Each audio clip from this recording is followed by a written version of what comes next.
What's up, guys, and welcome back to the second episode of my weekly podcast, CMRadio. Last week I talked about some of the issues and points that I would have wanted to know when I first started weightlifting and getting into training. This week we're going to change the subject completely and talk more about starting a YouTube channel and maintaining one. And I thought my friend Chris, who's got a relatively successful YouTube channel, I think you're coming up to over 3,000 subscribers now, aren't you? Yeah, I think I just reached 3,100. Yeah, boy. That's what you do. So, Chris, obviously, has been doing this. You've been doing this for years, haven't you, so far? So you have a bit more. I've only been doing this for a couple of months. So you have a bit more inside knowledge than me and a bit more experience of video editing. But before we start that, if you're listening on SoundCloud, just remember that my podcasts are up at 5 p.m. on Saturdays. Or if, again, you like to watch your podcasts, I'm also videoing this for my YouTube channel, which will go up on Monday at 6 p.m. So whichever you want to do is completely fine. So, Chris, you just want to sort of introduce yourself, tell us what your channel's about, and sort of why you started it on the topic that you did. Yeah, so my name's Chris. My channel's GizmoCH. I started it, I think I was about 9 or 10. I was quite young when I started it. And originally it was just all about like sketch videos and stuff. It was kind of more comedy videos. Is that like what Smosh did? Yeah, kind of. Or Smosh, when that was a craze? Yeah, I was quite into like Shane Dawson and stuff, so I was basically just trying to replicate what he was doing. Just on a lower budget. Yeah, essentially. Originally I would get my friends involved, but later on I just started just doing stuff in my bedroom just by myself. Then over time I just moved away from that a little bit more into film and music reviews. What made you want to do the transition from sketches to music and film reviews? I think I just stopped enjoying making sketch videos, and I found movie reviews were easier, more entertaining to make, and people seemed to react better to them. I was getting more views from those videos than I ever was from sketch videos, so... What's the funniest sketch video you made? I don't know. I don't think any of them were really funny in hindsight. It's got to be the the one you did where what was it? A lemon in the eye or something. Spat into a cup. The cinnamon challenge. If you haven't, I'm gonna put this link in the description for this video. It's probably the funniest sketch video. Well, it wasn't even a sketch, was it? No. But it's the funniest video that Chris has done on his YouTube channel. It's fucking hilarious. And what is it? You put lemon in your eye. Yeah, snort salt and did the cinnamon challenge.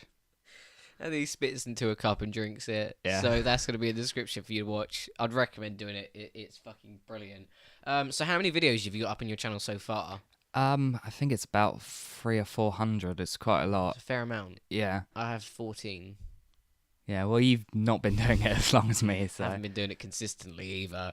Pardon me.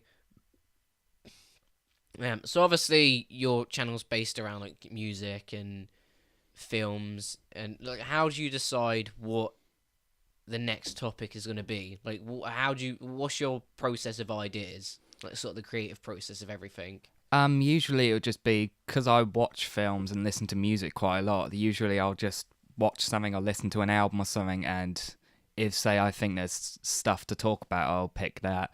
With album reviews, especially recently, I've been trying to do more newer releases, so I normally just look at what albums are coming out from bands that, say, like I like or know a lot about, because I find that's easier to talk about, and I'll decide to review them and stuff like that. When you first started, obviously, I'm guessing you did it, the first few videos about like album, CDs, and DVD reviews, I'm guessing you just did about stuff that you liked already rather than thinking what's new. Yeah. Were you ever a bit biased? Yeah, a bit, I'd say. Because like Shaun of the Dead is a fucking old film, but I think that and Role Models, I think, are two of the best films ever made just because they're so funny. Yeah. That's just me being biased. You did a review of Shaun of the Dead, didn't you? Yeah, I did. I need to watch that. I do. So what's the the creative process then? So obviously you've got your idea. Is it then scripting, recording, editing? What's the process of that usually like? Yeah, it's definitely like that. The scripting's probably the easiest part.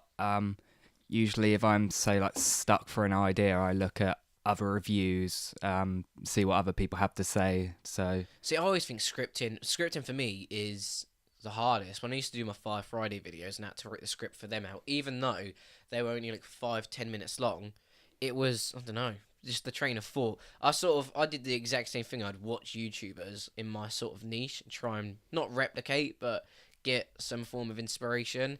And I just always found that the way that even if we were saying it the exact same way, it just seemed a bit more authentic coming from them. I don't know. It's just one of my things. yeah, I find sometimes if you're stuck for ideas, hearing what other people have to say kind of like opens your mind a little bit. Oh yeah, massively. Yeah, so that's what I do if I'm really stuck and can't think of anything to say in a script. Who do you turn to most? I don't know. Normally I just look online, just look as many reviews as possible. I try to look less at like professional critics and stuff and more like user reviews online, because I feel like they're kind of more like the sort of stuff that I'll be saying.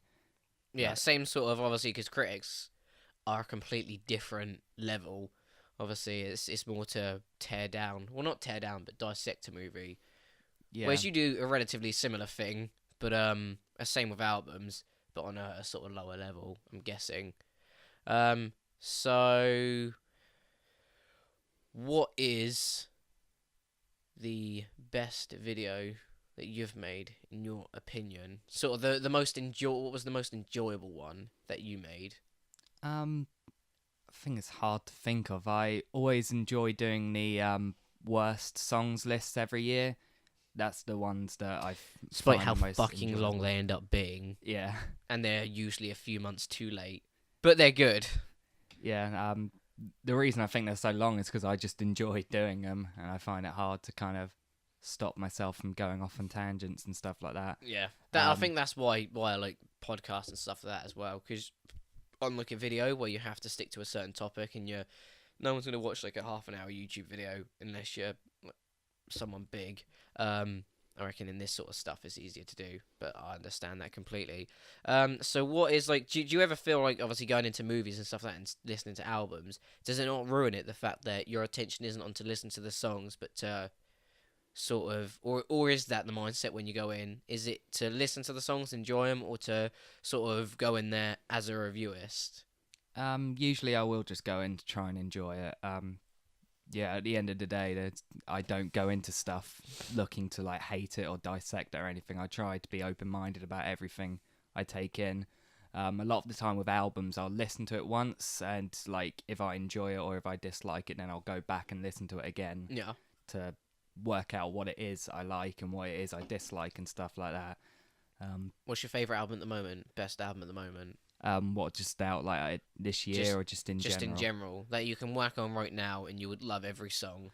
I'd probably say it's between Blink-182's self-titled album, which like I normally just say is like my favourite album ever, or Queens of the Stone Age's Like Clockwork album. Is that the one with No One Knows on it? No, that's a later album. Oh.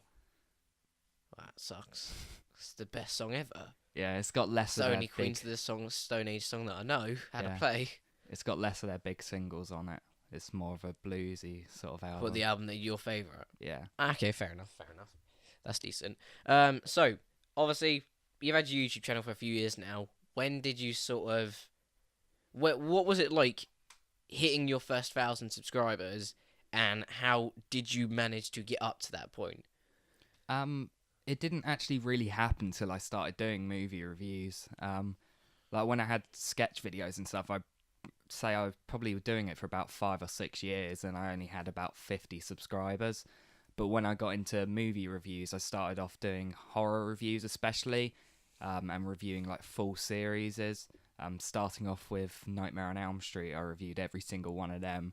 And when I started doing them, they were getting views, and that was how I was getting subscribers, from doing that and taking requests in the comments and stuff like that. Like people would request review like Friday the 13th series or something like that, and I'd go off and do that.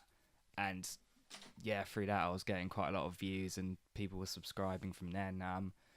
I'd say from when I started doing horror reviews to when I got 1,000 subscribers, it was not long at all, like less than a year. Damn, that's good. Yeah, went up quite quickly. And yeah, I've been slowly working it up ever since then. So what was it like when you woke up, saw the notification for 1,000? Were you like, ah? Yeah, I was Mum! pretty excited.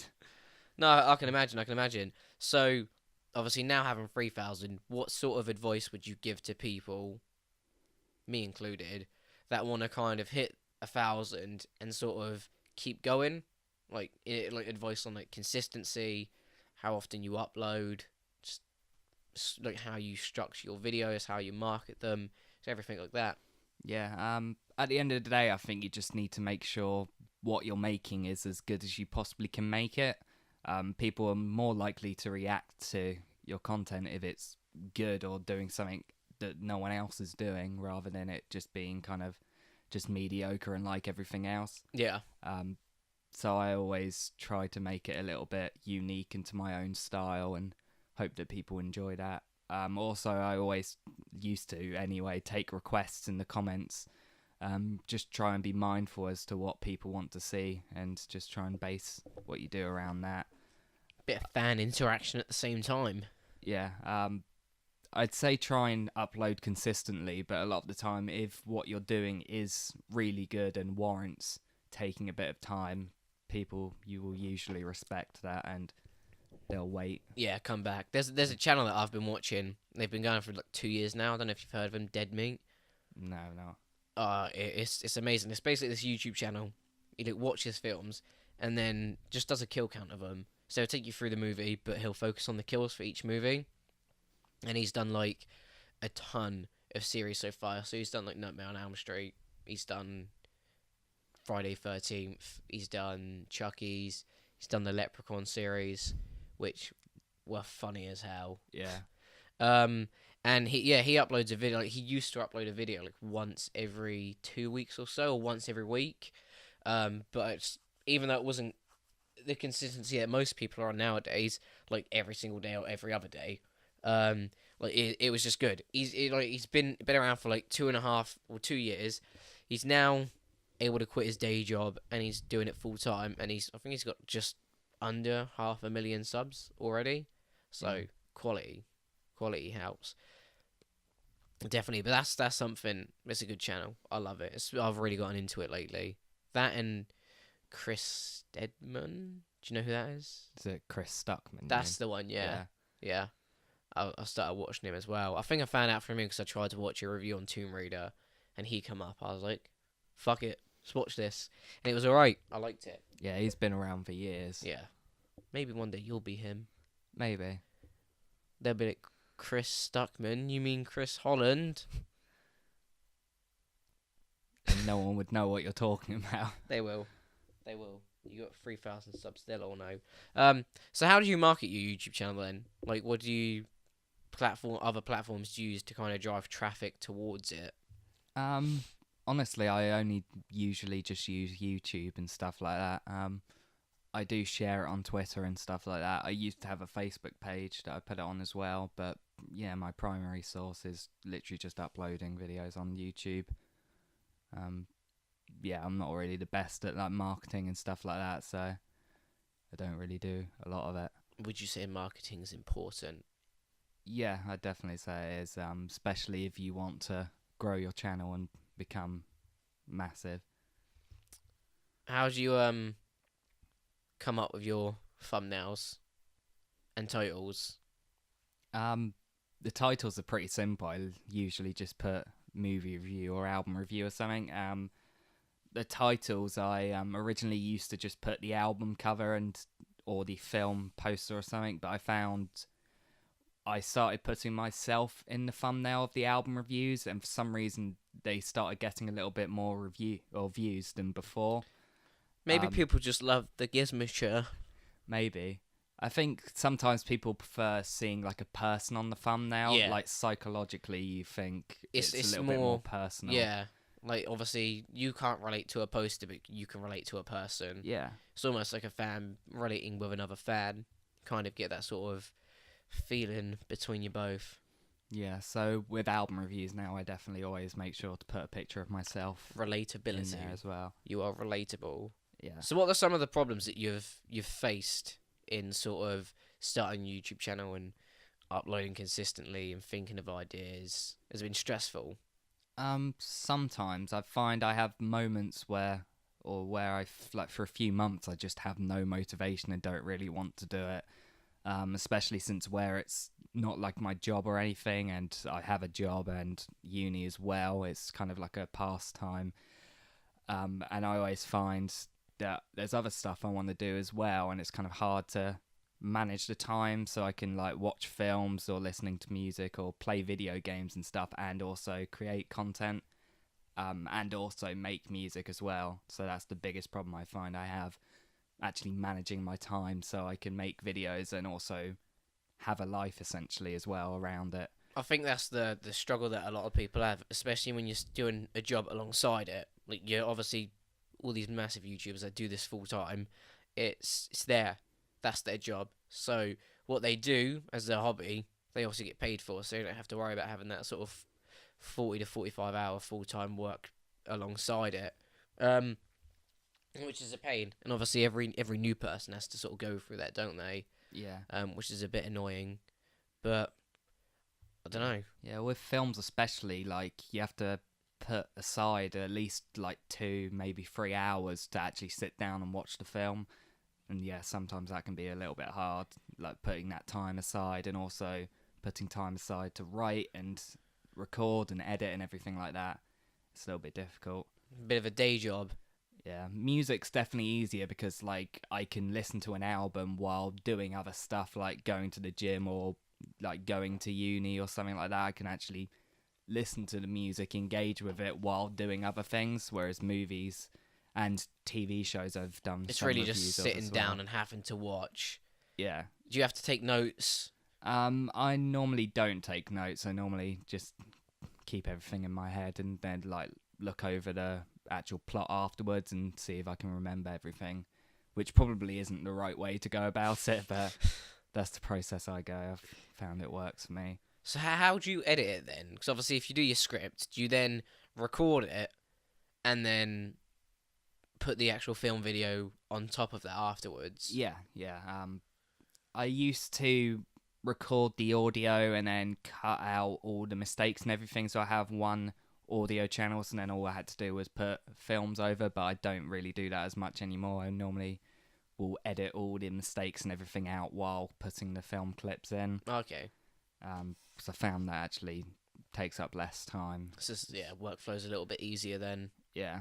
Nice. So what equipment are you using at the moment? My microphone I'm using, I think it's like a CAD audio microphone. Editing, I'm using Sony Vegas. I think I've got 14 at the moment. And yeah, I've got a ripper thing for Blu-rays and DVDs and stuff, so I can copy the film and have all the clips and stuff like that through there. I make sure to try and have an actual physical copy of everything I review now instead of like torrenting it and stuff like that. Does that make it just a little bit easier, sort of having the physical copy? A little bit. Bring it up as a prop in the video. Yeah, it's a little bit easier. It can cost quite a lot of money, especially with reviewing full series, because you have to get every single film in the series, and especially when you've got stuff like Friday the 13th, where there's like 9, 10 movies, including like Jason X, Jason Goes to Hell. Like 11, including the remake. It's crazy how many there are. So yeah, you think if you go into HMV, that's like even a £5 a DVD. Yeah. Even if you find them in CEX, they're still going to cost you about £2-3 per DVD. Yeah, so normally go online, try and find them as cheap as possible, get a used copy. Recently I've been trying to get Blu-rays, so the video quality's better, but even that is quite expensive. Like recently I just got all the Hellraiser films because we're going to be reviewing them soon, and that I think cost about £50-60 to get all like 10 or 11 Damn, of there's them. 10 and all that. I know of the franchise, but I've never watched it. It's the Yeah. Pinhead dude, isn't it? Yeah. I didn't realise. I thought there was only like 4. No, there's quite a lot. 4 It's or been 5? going on since the late 80s. Is it still going? When was the last one released? Like a couple months ago. Shit, seriously? Yeah, there's one out this year. I didn't even know. Because there's a Halloween remake coming out. I think, is it December? Not I what think month is it's it? this October or it's Okay, next yeah, year. no, it is October this year. I watched a video on it earlier, and I think the Friday 13th remake got cancelled. Yeah. That bummed me out because I wanted to see that. Is there a Nightmare on Elm Street remake being done this year? I don't think so. There No. was rumours about it a couple of years ago, but there hasn't been like any updates or anything since then. So just Halloween this year. Yeah. To be fair, that I do like that, and there's a shit ton of them as well. Yeah, there's like almost 10, I think, of them. Yeah.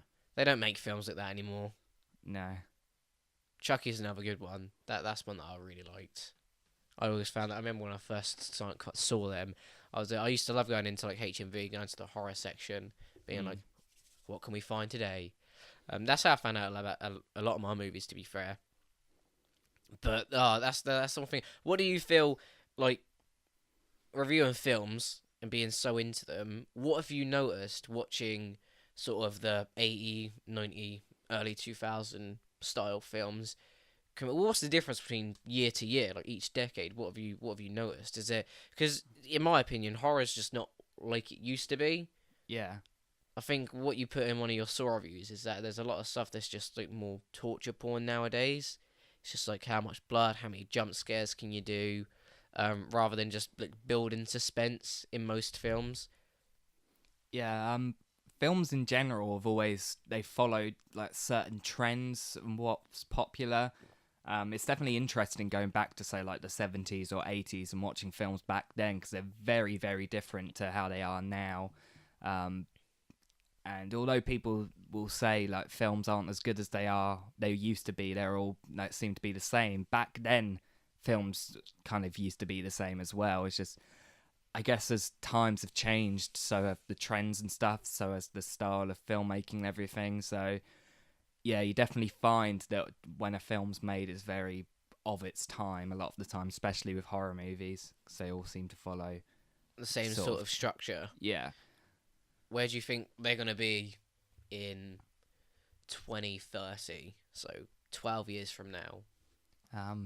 I don't really know. I don't know what the future has to hold. Do you reckon we'll still have theatres, cinemas around, or do you reckon everything will just be streamed to Netflix or Amazon Prime or sort of online streaming services?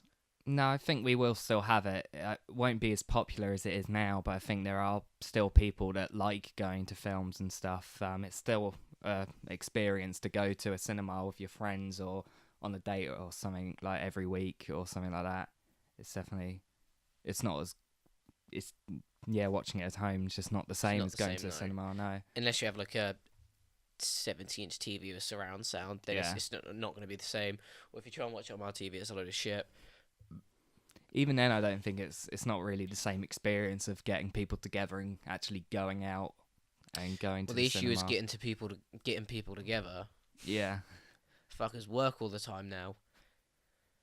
Yeah, I always find my attention's more on the film when I go to the cinema as well than when I watch it at home. Well, obviously on your phone, so you can get easily distracted. I do like the movies; it is good, but I just think streaming services are coming up on a rise at the moment. Yeah, like especially with all the sort of like Netflix originals, like they've been big. Have you reviewed any of them yet? I don't think so. No. Any plans to? Possibly. I've not really watched any of the Netflix original movies yet, so. What about TV shows? Do you review TV shows as well? I used to, and it's been something I've been meaning to get back into, but I've not done it a lot. I think the only TV shows I can think of that I reviewed the anime Cowboy Bebop, Bates Motel, which is like my most popular video. I reviewed the first 2 seasons of that, and I did Stranger Things last year. All right. But yeah, I think that's about it. I haven't really done a lot since. So what differences do you look for when you're reviewing a movie and a TV show? I don't really look at it differently. Everything I do will be kind of the exact same. I used to do a TV series review show called Channel Changer, and on that I used to break everything down a lot more. So like I'd talk about, say, like the story and the characters, the acting and everything like that. and I'd actually break it down into points, which I don't really do as much with movies. With movie reviews, it's kind of just me going off on tangents and stuff like that. I don't really focus as much as I did on that show. So yeah, I'd say that was probably the only big difference I used to do. I think there was also a series I was doing at one point called What Went Wrong, where I talked about TV shows that used to be good but aren't so much anymore. And that was a similar thing where I used to break everything down into points, which is not what I do in movies. So have you stopped sort of doing that because it just takes too much time up, or yeah, kind of. I do want to get back into it. It's something I've been planning on doing for ages. I've just not really found the time to do it. Yeah, especially breaking stuff down and going in depth. Like you said, it massively trying to balance that alongside work, social life is relatively hard. But how have you found that aspect of a YouTube channel of balancing everything correctly? I know we briefly spoke about it earlier, but sort of, have you had to ever miss any big events or anything like that just to make a video? Not really, no. I always put my life and everything before YouTube. YouTube is kind of still just a hobby, so yeah. Yeah, sometimes it does get hard to keep making videos when I've got loads of stuff going around. That's why I have had hiatuses where I've been gone for a few months. I think at the beginning of last year when I went away to uni, from like September of 2016 to like March of 2017, I don't think I made a single video. So I do have moments where life and everything gets in the way of making videos. So yeah, I kind of struggle to balance everything out. That's why I have a lot of breaks in between videos sometimes. When you're on these breaks, do you kind of plan videos while you're sort of in the hiatus, or do you come back and then start doing it? Do you literally just take the hiatus as a break from everything? No, normally I will plan stuff. I'm actually constantly writing stuff or making videos. Just a lot of the time I don't end up finishing it and stuff because I'll have other ideas that I want to focus on instead. Or like my Hellraiser reviews, I've started working on them, but I haven't actually finished them yet, and I've been working on them for like over a month now. How many have you got so far? I think like 5 of them. Damn, up to the 5th one already. Yeah, I just need to get everything else out of the way and finish them, really. Yeah, where I've been quite busy in life and stuff, it's kind of been hard for me to get the other reviews done. And I don't want to upload any of them until they're all done, because the way I do series reviews, I always do like one a day and keep it going. And I don't like having one a day and then missing a few days where I have to go away and make another one. And then uploading it again, yeah. Kind of breaks that consistency of what people are expecting. Yeah, and that's a problem I used to have quite a lot when I first started it. I think on my Nightmare on Elm Street reviews, I did like nearly all of them, and then I stopped at the second to last one, and I think it took like a month or 2 before I actually finished that video. It wasn't until I had comments saying, "Where's this last part?" that I actually and made it again until the fans spoke. Yeah. Fans demanded and they got. Yeah. So, out of the Connor Mooney review and the Tobin review, which one was your favourite? I'd probably say the Connor Mooney review. And why was that? Because I got to go through all your old videos. It was a lot more fun. Which one was the funniest? What review? No, mine. TTF review. with the lisp. That was horrendous. Back in the days. Man, I remember like making that YouTube channel as well, and like recording it on one of those. Do you remember those flip cameras? Yeah, I used flip them videos for a long time. Get, and you put the audio, like the whole camera straight into the computer. I remember reviewing it and recording it on them.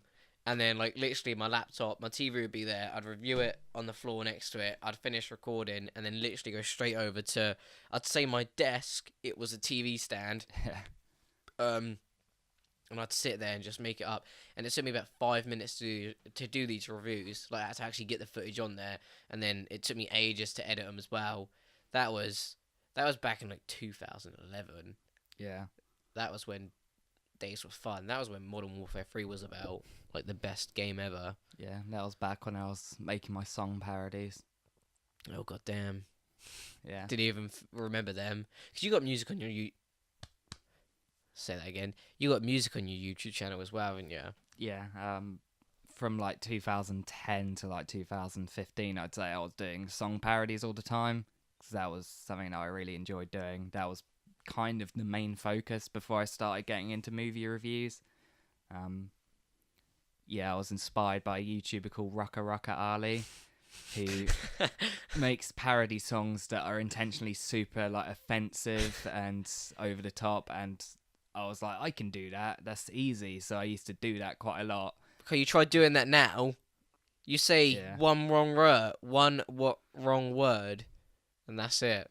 You're banned, demonetized. Yeah, there's a reason why I took it all off YouTube, because even looking back at it, it's pretty awful. Like, it's not really funny. It's just me saying loads of stupid shit because I thought it was cool.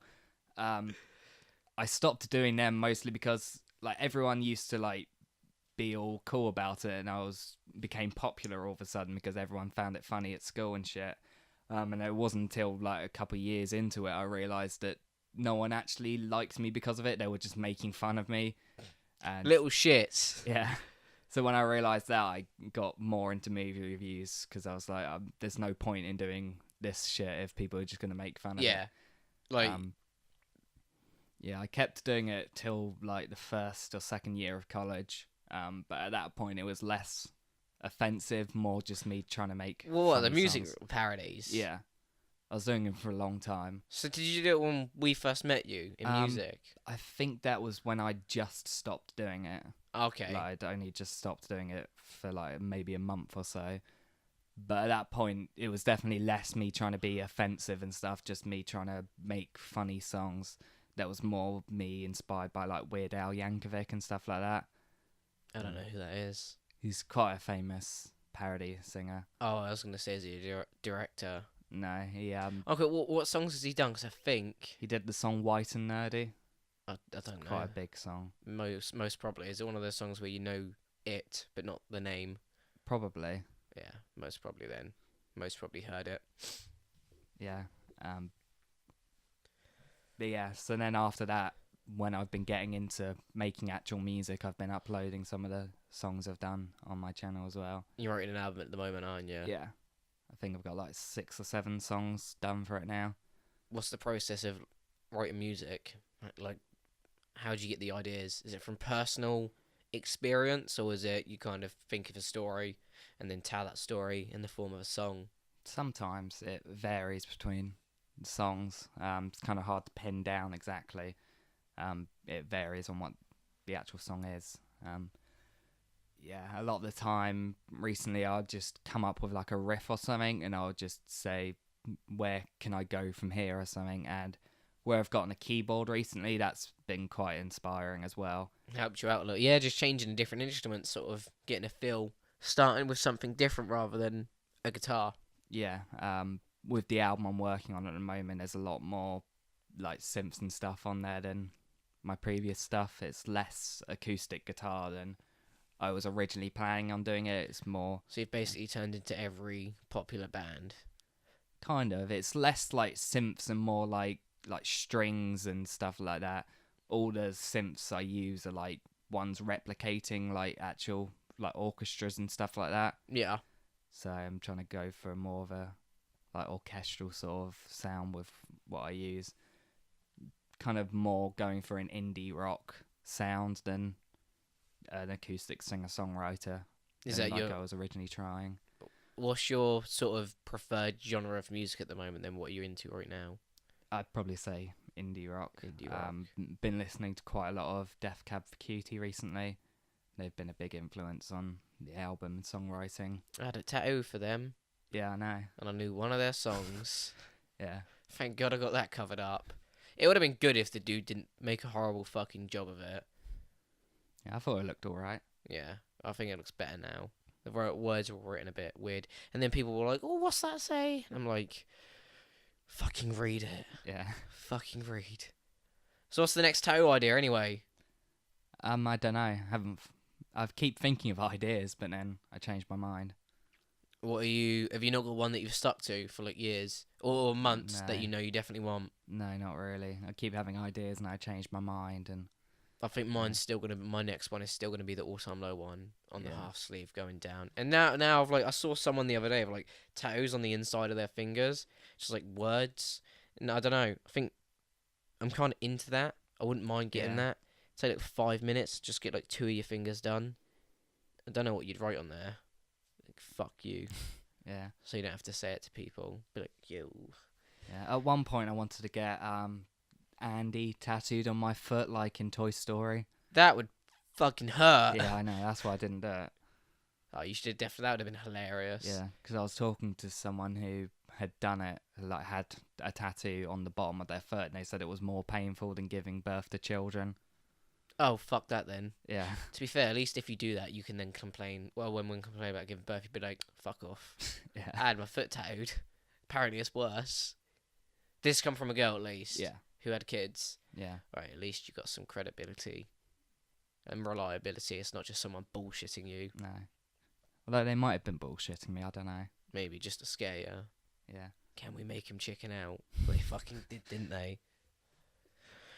So on that note then, what sort of final advice would you give on anyone sort of wanting to make a YouTube channel, wanting to start one, and sort of not doing it? So I know one thing with me is I've been meaning to start doing like vlogs for like the past week, and I've kind of got an idea in my head of how I want it to start, but I keep waking up late or just not doing it.